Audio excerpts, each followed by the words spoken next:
Sasa tunaenda kuzungumza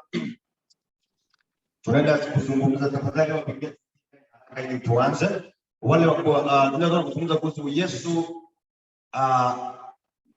matendo yake kwa Biblia. This theme of fulfillment is emphasized in the book of Matthew. Na leo tunaenda kujifunza haya yote kupitia kitabu cha Mathayo. So let's read Matthew chapter 1 verse 22 to 23. Msomaji Biblia kwa haraka tusomee kitabu cha Mathayo 1 tuanzie 22 hadi 23. Neno la Mungu linasema Mathayo 1:23. Haya yote yalikuwa ili litimie neno linalonenwa na Bwana kwa ujumbe wa nabii akisema, tazama bikira atachukua mimba naye atazaa mwana, nao watamwita jina lake Emmanuel, yaani Mungu pamoja nasi. Amen. Amen. So Matthew is talking about Jesus was born of Mary the Virgin, and this is fulfillment of the prophecy, the virgin will be with child. And this is actually from the book of Isaiah chapter 7 verse 14. Naona hapa Mathayo anazungumzia kuhusu kuzaliwa kwa Yesu, na kuzaliwa kwa huyu mtoto ambaye ni Yesu alizaliwa kutoka mtoto bikira ambaye ni mtoto bikira. Let's read Matthew chapter 2 verse 5 to 6. Na kutoka hapo tusome katika kitabu cha Mathayo 2 Mathayo 2:5 na 6. Neno la Mungu linasema, nao wakamwambia kwa maana ilivyoandikwa na nabii, huu mdogo kama katika majumbe wa Yuda, kwa kuwa kwako atatoka mtawala atakayewachunga watu wangu Israeli. Amen. Amina. So when the Magi from the east came, and the King Herod asked the scribes that where the king will be born, and that he said the prophecy says that the king will be born in the town of Bethlehem. That's actually chapter Micah chapter 5 verse 20. So Jesus' birth in the town of Bethlehem is the fulfillment of prophecy in the book of Micah.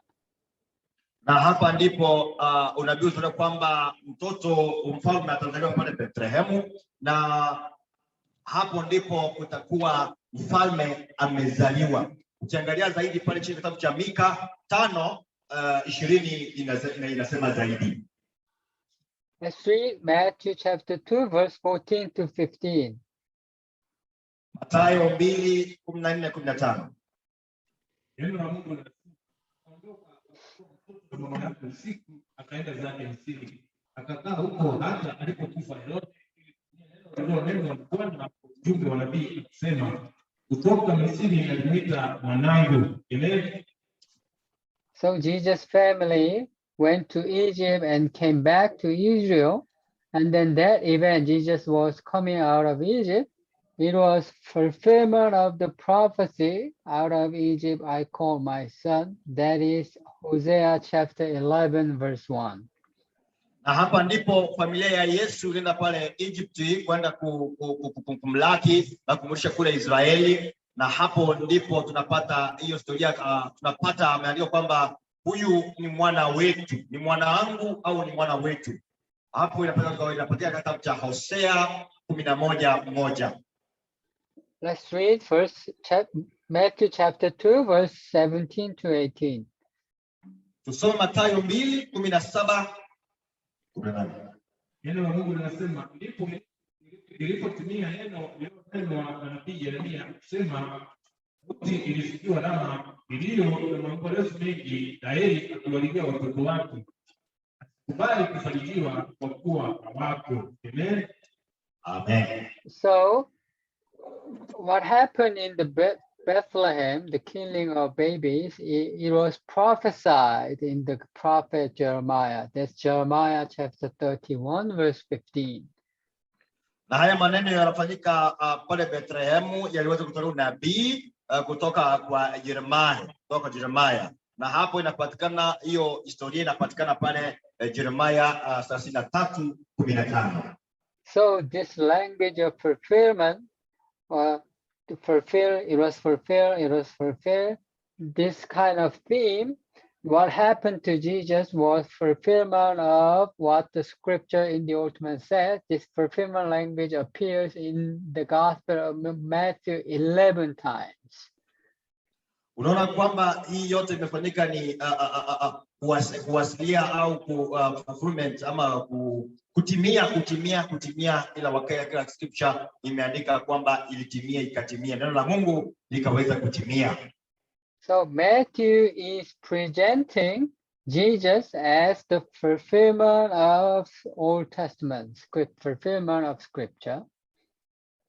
Kwa hivyo Mathayo yeye kazi yake ilikuwa ni kuonyesha yale ambayo yametendeka katika maukurasa. So Matthew, Gospel of Matthew is written for the Jewish community, Jewish believers, probably living in the city of Rome. Na kwa hivyo Mathayo ameandikia Wajewish wale ambao wanaishi kule Roma. And probably it was Matthew, it was written between 70s and 80s. Na hapa kwa kuangalia imeandikwa, alikuwa ameandika hichi kitabu kule 70s na 80s. So if Jesus died around 30s, then it's about 40 years later. Na tukipiga hesabu kwamba Yesu alikufa akiwa na miaka 30 na imekuja kuandikwa hapa 80s, inamaanisha ni miaka 40 baadaye ikaweza kuandikwa. And these believers in Jesus as Jewish, they were living in a Gentile city of Rome. Na hapo waliishi wakiwa na uoga wa hapo katikati baadaye. So but most of their colleagues, most of Jewish people didn't accept Jesus as a Messiah. Na wale watu ambao ni kabila la Yesu walikuwa wakijihusisha na kuwa na uoga. And since at this time it's been already like 40 years since the time of Jesus, so most people must have never seen Jesus. Na hapo watu wengi hawakuwa wameona Yesu wakati huo. And therefore Matthew was in a situation that he has to explain that Jesus is truly the Messiah to Jewish community. Na hapo Yesu akapata nafasi ya kujieleza kwamba yeye ndio Messiah kwa wale wa Jews. So what is the best way to convince and persuade the Jewish community that Jesus is the Messiah? Ni njia gani ya kueleza watu ili wajue kwamba yeye ndio Messiah kwa wale wa watu wa Jew? So one of the way is that to demonstrate them that Jesus is fulfilling what prophets have foretold in the Old Testament. Na hapo ni kuonyesha zile ambazo ni purpose gani ambayo Yesu alikuja kufanya humu duniani kupitia kwa Biblia Agano la Kale. For example, when you start reading Gospel of Matthew, it starts with genealogy of Jesus. Na tunaposoma kitabu cha Yohana tukianza inaonyesha kwamba mwanzo wa Yesu. In the genealogy, what he emphasized is Jesus is the son of Abraham, and then Jesus, so he is Jewish like us, and then he is the son of David. That's what he is trying to show. Tukianza mwanzo tunasema kwamba yeye ni mtoto wa Abrahamu na yeye ni ndugu wa Jew kama sisi, na pia ni mtoto wa Daudi. So Jesus is the son of David. What does that mean to Jewish people? Kusema kwamba Yesu ni mwana wa Daudi inamaanisha nini? Ni mmoja wa wa juu. It means Jesus is on royal family, royal line. Inamaanisha kwamba hivyo Yesu ni mmoja katika ule ulingo wa royal family, katika uongozi, mmoja wa familia ya uongozi. Genealogy is important to Jewish people, especially in relation to king and priest. Genealogy ama mwanzo wa Yesu ulikuwa na maana sana, kwa sababu hiyo inaonyesha kwamba yeye ni mmoja wa wafalme na mmoja wa kuhani. So in the book like Nehemiah, Ezra, or Second Chronicles, when they return from Babylon to Israel, they need to identify who belongs to priestly family and who belongs to royal family. Ni kama vile Babiloni, Nehemiah akiandika kwamba wakitoka kule Babiloni kwenda Israeli, yale ambao yaliwatendekea. That's why they recorded their genealogy. Na hapo ndipo walinukuu au kuandika mwanzo wake. To Gentile Christian, it's just boring. It's just boring. It doesn't look like any worth of reading. Na hapo inaonyesha kuwa ni njia gani waliweza kuifuatilia au kufuata. But if you are Jewish people, and then when you read it, especially when you lost the line of kings and priests, you are living in the time that you lost the list of genealogy of priests and kings, so that you don't have Jewish king, you don't have true high priest, and then this genealogy is extremely important. Na kwa hivyo wewe kama Mkristo lazima uwe pia ujue mwanzo wako ni ugani, kama vile tunajua au vile tunasoma mwanzo wa huyu Yesu wetu. Today in Israel today, most Jewish people living inside Israel, the majority, about 60% of Jewish people are secular. So they have Jewish culture, but they don't believe in God. Na wakati huo watu wengi walikuwa na Jewish culture ambao hawakuwa wanaamini Mungu. And because it is their culture, even if they are secular, they may have chance to read the Hebrew Bible, Old Testament, but they never read the New Testament.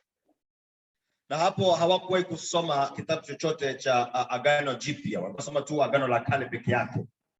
But I saw an interview of one Jewish person who was secular, who doesn't believe in any God. Then somehow he had a chance to read the New Testament.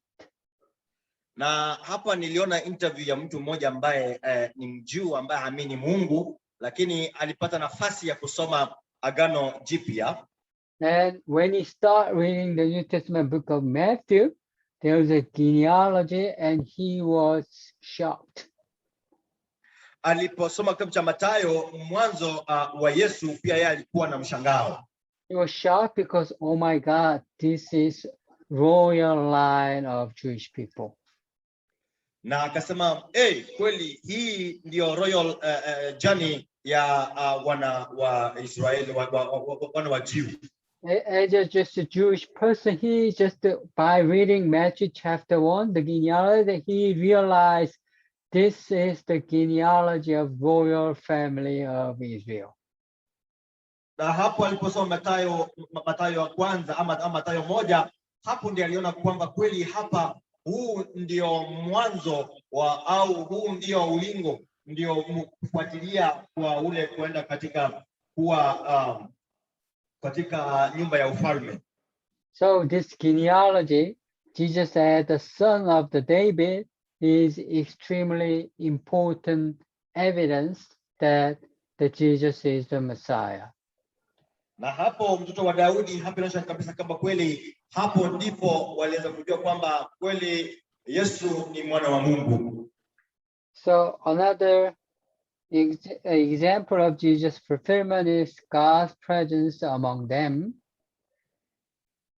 Na ingine ya pili ni kwamba Mungu kuwa katikati yao. We read in Matthew chapter 1 verse 23 that the virgin will be with child and will give birth to a son and they will call him Emmanuel.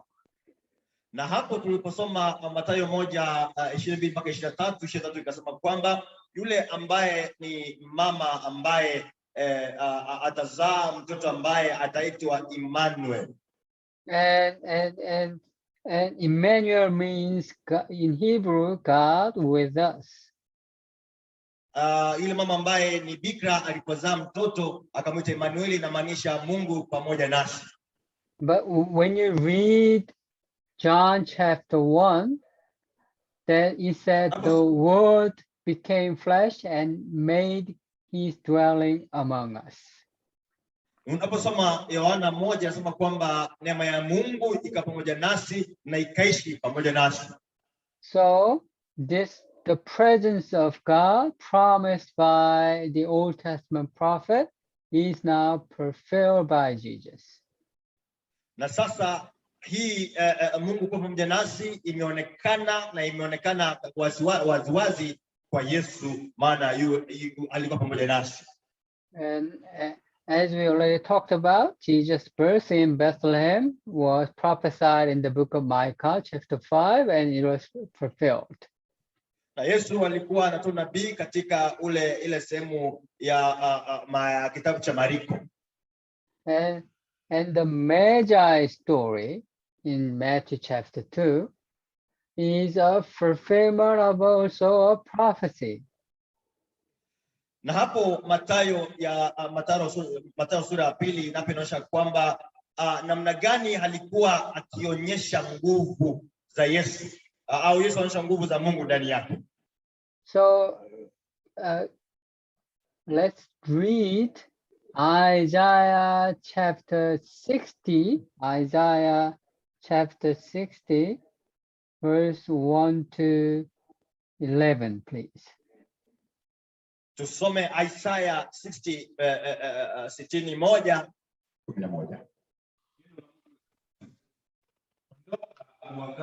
Kwa kuwa nuru yako imefikia, utukufu wa Bwana umekuzukia. Maana tazama, giza itafunika dunia na giza kuu itafunika kabila za watu, bali Bwana atakuzukia wewe, utukufu wake utaonekana juu yako.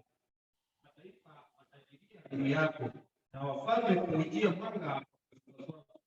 Inua macho yako utazame pande zote, wote wanakusanyana wanakujia wewe. Wana wako watakuja kutoka mbali na pichi zako watabebwa nyongani.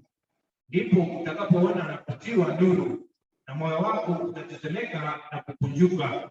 Kwa kuwa wingi wa bahari utageuzwa kukujia, utajiri wa mataifa utakuasilia, wingi wa ngamia utakufunika. Ngamia vijana wa Midiani na Eva wote watakuja kutoka Sheba. Wataleta dhahabu na uvumba na kuzitangaza sifa za Bwana. Makundi yote ya Kedani yatakusanyika kwako. Kondoo waume wa Nebayoti watakutumikia. Watapanda juu ya madhabahu yangu kwa kibali, nami nitaitukuza nyumba ya utukufu wangu. Nani hawa walukao kama wingu na kama njiwa waendao madirishani kwao? Hakika yako viziwa vitaningojea na merikebu za Tarshish kwanza, ili kuleta wana wako kutoka mbali, na fedha yao na dhahabu yao pamoja nao, kwa ajili ya jina la Bwana Mungu wako, kwa ajili yake mtakatifu wa Israeli, kwa kuwa amekutukuza wewe. Na wageni watajenga kuta zako, na wafalme wao watakuhudumu. Maana katika ghadhabu yangu nilikupiga, lakini katika upendeleo wangu nimekurehemu. 11. Malango yako nayo yatakuwa wazi daima, hayatafungwa mchana wala usiku, ili watu wapate kukuletea utajiri wa mataifa na wafalme wao wakiongozwa pamoja nao. Amen. Amen. So in verse 6 it says, camels of Midian, Ephah and Sheba will come. Kuna wakati ambao Midian na Sheba watakuja. Where Sasa is hivyo, this place? Median, Ephah, and Sheba. hapa ni nini inamaanisha kusema kwamba watakuja hao watatu? This is Arabia. Today is Arabia, Saudi Arabia, Iraq, and Persia. Na hapa inamaanisha ni kwamba ni Saudi Arabia na hiyo nyingine na Iraq. Saudi Arabia, Saudi Arabia, Iraq, and Iran, Persia. ni Saudi Arabia, Iraq na Irani. So they are coming bearing, in verse 6, it said they are coming bearing gold and incense and proclaiming the praise of the Lord. Na hapo wanasema kwamba watakuja na dhahabu na wakitaka kuchukua huo ile ufalme ambao sio ya kwao. So one of the reasons Matthew is writing the Magi story is that he is trying to show that this is the fulfillment of Isaiah's prophecy in Isaiah 60. Na hiyo inaweza kufanyika kwa sababu ni ile unabii ulitolewa katika kitabu cha Isaya 60. And in the Gospel of Matthew, Jesus is depicted quite often as Son of Man. Na hapa tunaongelea wazi kuhusu ufalme wa Mungu wa mwanadamu. And Son of Man appears in Daniel chapter 7. Na hiyo inaonekana katika kitabu cha Danieli 7. So in Daniel chapter 7, the Ancient of Days, which is God, gives authority to Son of Man to rule the entire universe. Mwanzo wa dunia ndio Ancient of Days. Mwanzo wa dunia Mungu aliumba mwanadamu ili aweze kulinda nchi au dunia. So Matthew is calling Jesus Son of Man means this Jesus is the Son of Man who was described in the Daniel chapter 7, who was given the all authority to rule over entire universe. Mathayo anamuita Son of Man ama mtoto wa mwanadamu kwa sababu ilikuwa imeandikwa kwa kitabu cha Danieli 7. And Jesus is also depicted in Gospel of Matthew as the suffering servant. Na imeandikwa kitabu cha Mathayo kwamba atakuwa ni kijakazi ambaye anateseka.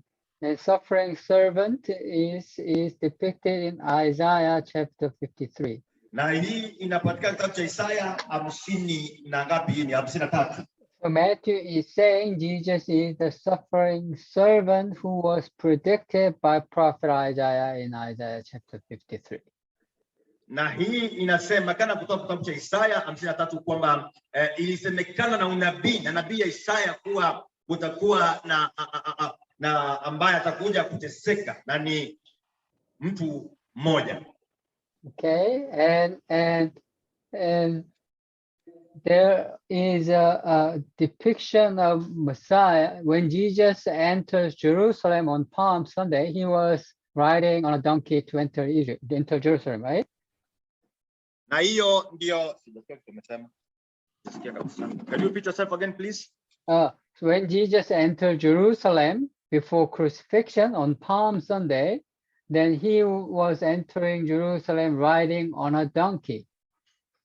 Na wakati Yesu alikuwa akikaa kule Yerusalemu, aliingia Yerusalemu kama amevalia amepanda punda. Let's read Matthew chapter 21 verse 4 to 5. Tusome tafadhali, nisome Mathayo 21 4 na 5. Matthew chapter 1 verse 4 to 5.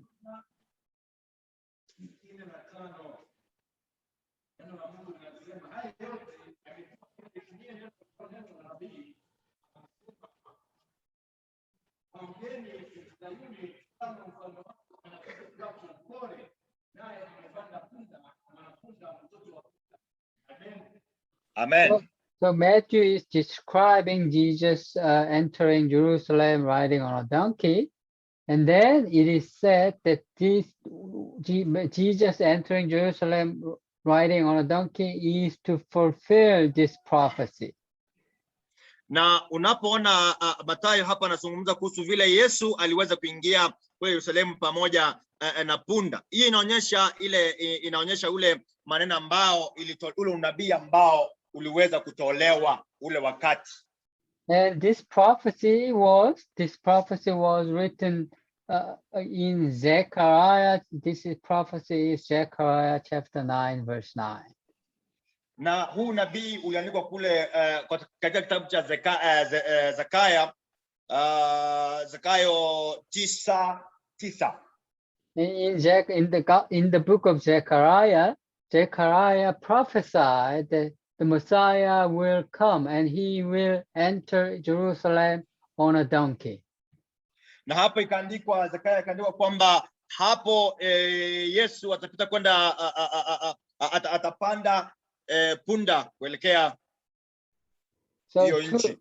To us as a Gentile Christian, this may not be a big story, and this may not be a huge story for us, but for Jewish people, this is huge.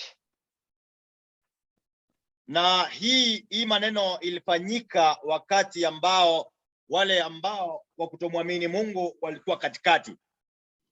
So I heard a testimony of a Messianic Jewish pastor living in Jerusalem right now about this passage, the fulfillment of Zechariah chapter 9, verse 9 in Jesus, how it has impacted on him to recognize Jesus as the Messiah. Na hapa kuna ushuhuda ya mchungaji mmoja ambaye aliweza kunieleza vile hii Biblia ya Zekaria iliweza mfanya yeye akajua hakika ni nini ambacho anafaa kufanya na kutenda. So he was not a believer in Jesus. He was a religious person, but he was not a believer in Jesus. And he was working in Jerusalem at an office. Hakuwa yeye ni mtu ambaye anamfuata Yesu, au hakuwa mtu ambaye yeye ameokoka, lakini baada ya kusoma hili andiko aliweza kuelewa kile ambacho anafaa kufanya. And one day during lunchtime, he went outside to have lunch on a bench. He had a lunchbox himself, and he wanted to have lunch on a bench. Na huyu mtu alikuwa anaenda kukula lunch yake, akabeba lunch na lunch box yake, akaenda nje ofisi yake kwenda kukula hiyo chakula yake. So he sat down on a bench, and suddenly somebody approached him and then gave him a small book. Hapo kuna mtu anapokula chakula yake, mtu akakuja akampatia kitabu ambacho ni kitabu kidogo hivi. So he received the book, and then he realized that it was the New Testament. Na alipoona akaona ni kitabu ambacho ni Biblia ambayo ni Agano Jipya. Because he is a religious Jew, he doesn't need the Christian scripture, so he wanted to return it to him.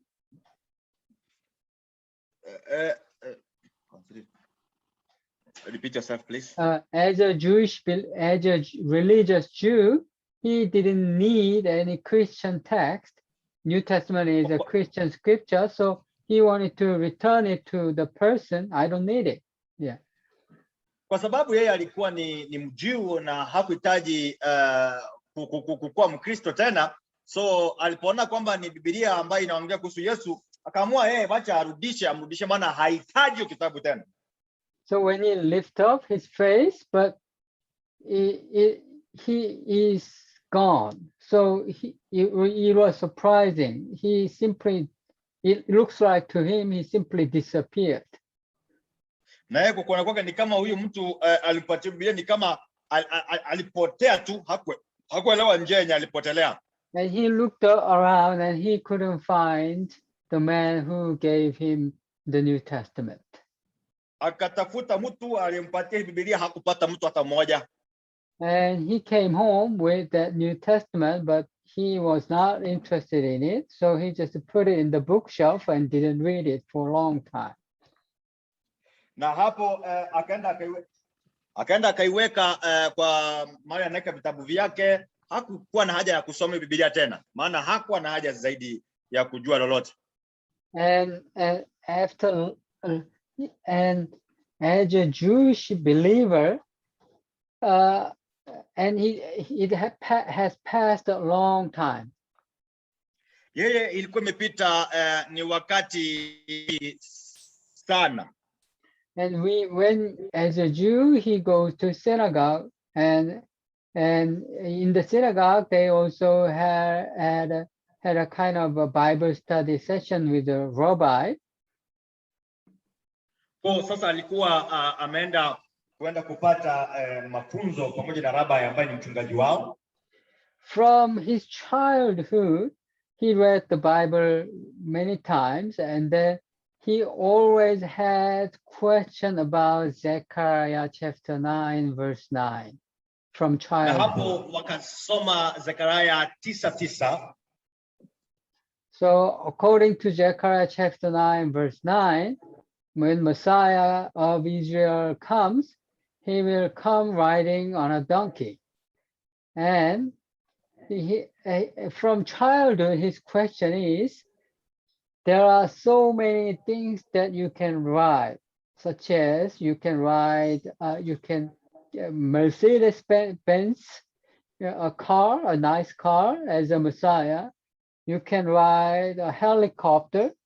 You can ride something more fancy. Then why Messiah has to come on riding on a donkey? That was his question.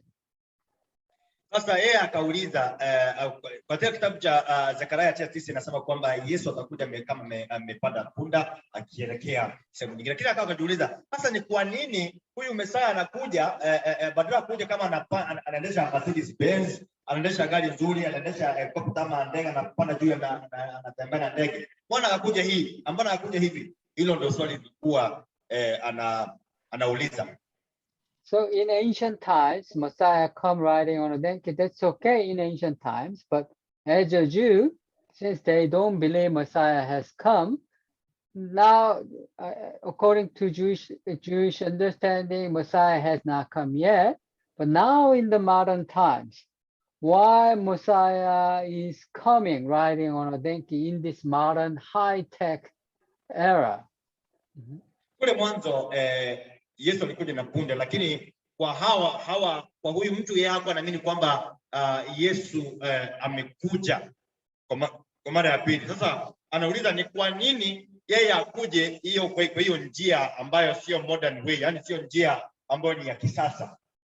Messiah coming riding on a donkey to Jerusalem today in this high technology era, it's a shame, isn't it? Saa hii unajua Yesu akija na tunatumaini kwamba atakuja wengine tunafikiri kwamba akija atakuja akiwa in a modern way, anakuja kwa njia ya kisasa akiwa yuko sawa sawa. So he asked this question so many rabbis in the synagogue. Na hapa huyu mtu akauliza sana maswali mingi sana, rabbi mmoja akauliza maswali mingi sana. And he couldn't get any answer at all.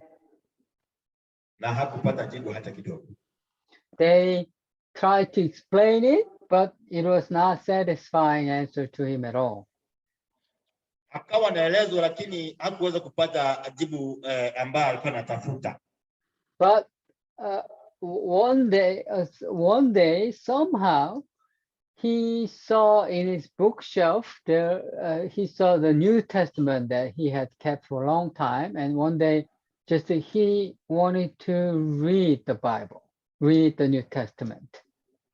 Hapo siku moja akaenda katika nini yake mahali anaweka vitabu kwa bookshop yake, akaangalia akapata ile kitabu ama akapata Biblia ambayo ni ya New Testament, akataka kuisoma. And he just started reading from the book of Matthew. Na hapo akaanza kusoma kitabu cha Mathayo. And he came to Matthew chapter 21. Jesus is entering Jerusalem on a Palm Sunday. Na hapo akasoma Mathayo 21 hapo akieleza Yesu akieleza And he read this maelezo. verse that this took place to fulfill what was spoken through the prophet Zechariah, chapter 9, verse 9. Na hapo ndiye akaelewa ni namna gani nabii Zekaria alikuwa anasema nini kule Zekaria 9:9. So at that moment, he just realized that he found an answer to his own question. Na hapo akapata majibu yale maswali ambayo alikuwa anauliza. Aha, Jesus is the Messiah who rode the donkey to enter Jerusalem. Nasema Yesu ndio huyo ambaye aliweza, ama Messiah ndio ambaye aliweza endesha punda. And he has found the answer that he has been asking for so many years since childhood. And then he found that answer in the New Testament, and he realized that Jesus is the Messiah prophesied in the book of Zechariah. Na hapo ndipo aliweza kupata majibu ambayo amekuwa akiuliza kwa muda mrefu sana akijiuliza, na hapo anapata jibu, kupata jibu kwa Biblia. This is why Matthew emphasized the theme of fulfillment of scripture in his gospel. Sasa hapo ndipo unaona Mathayo anashughulikia sana akisema ni nini ambacho inakuwa ni timio katika Biblia. So the meaning of fulfillment for Jews, it means that what was foretold by our Hebrew prophet was fulfilled through Jesus. Na hii inaonyesha ule utimio wa Yesu. And fulfillment and Jewishness of Jesus shows continuity with the faith they already have had. Na hii pia inaonyesha kwamba kuendelea kwa roho au kuunganika kwa roho. So he emphasized the continuity of the faith that they have with Jesus. Continuity of faith, but faith in Jesus has continuity with the faith we've already had. Na hii inaonyesha kuendelea pamoja na Yesu katika ile imani. And he emphasized Jewishness of Jesus. Na hii inaonyesha ujuzi ndani ya Yesu. So Jesus was keeping Jewish festivals, Passover, Tabernacle, and the Lord's Supper is Passover meal, etc. Na hapo inaonyesha vile Yesu alipokuwa kule Tabernacle na vile alikuwa akifuatilia na kufuata. So it is important to not only Matthew's reader, but also the Jewish people today. Na hapo ni kuonyesha njia hawa Jewish hadi wa leo njia wanaenda kufanya kazi yao au wanaenda kukua. Because Jesus is depicted as a Christian God, if they can present Jesus as a Jewish, then that means they have continuity with the faith that they already had. Na hapo inaonyesha njia ambayo huo kushikana au continuity au kufuatilia hiyo njia hiyo njia ya matembezi ya Yesu. So what does that mean? Jesus is a Jew. What does that mean? That means Jesus is your Messiah because you are a Jew. Inamaanisha kwamba Yesu ndiye Messiah maana wewe ni Mjuu. So what is the meaning of fulfillment for Gentile Christians like me? Na utimio wa Gentiles wa Gentile ina maana gani? So in the entire world there are so many religions. Katika dunia hii kunayo madhehebu mengi sana. There are Christianity, there are Islam, there are Buddhism, and many other religions and superstitious religions, etc. Dunia hii kuna madhehebu nyingi, kuna dhehebu la Wakristo, ya Waislamu, Mabuddhisti na wengine wengi sana. But what does that mean that the prophecies foretold thousands of years ago was actually fulfilled? What does that mean? Unabii uliotolewa zamani na ukatimia, hii ina maana gani? That means the God of the prophets in the Bible is a true God who fulfills what he said. Inamaanisha kwamba Mungu wa Biblia ambaye imeandikwa hapa, huyo ni Mungu anayeishi, ni Mungu wa kutegemea. It means the God in the Bible is the one and only true God in the entire world. Inamaanisha kwamba Mungu wa Biblia ni Mungu wa kweli, ni Mungu ambaye anategemewa milele. There are so many religions in the entire world, but the words of prophecy was fulfilled for prophesied thousands of years ago and fulfilled. Where is that kind of religion? The Christianity is the only religion who fulfilled the prophecy. Na kwa hii madhehebu yote, Ukristo tu ndio peke yake Ukristo ambao ulileta matunda ya kuonyesha yale ambao yalitendeka, yalinenwa kwa Biblia na yakatendeka. So the fulfillment is an important theme, not only for the Jews, but also for Gentiles too. Na hiyo yote ni katika kwa Wagentile pamoja na Wajuu. Okay?